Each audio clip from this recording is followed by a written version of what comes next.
आता धारावीकरांसाठी एक चांगली बातमी आहे। धारावीतल्या तरुणांना मोठ्या प्रमाणात रोजगाराच्या संधी उपलब्ध करून देण्यासाठी धारावीत पहिल्यांदाच भव्य स्वरूपात रोजगार मेळाव्याचं आयोजन करण्यात आलंय।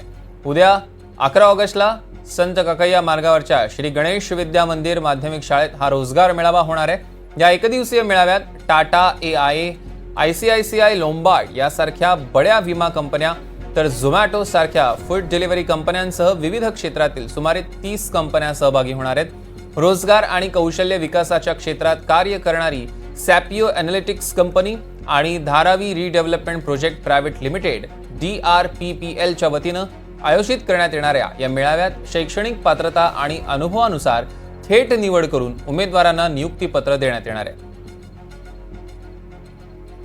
एकाच छताखाली मोठमोठ्या कॉर्पोरेट कंपन्या एकत्र येऊन आयोजित करण्यात आलेला हा रोजगार मेळावा धारावीतील तरुणांसाठी आयुष्य बदलवणारा ठरणार आहे।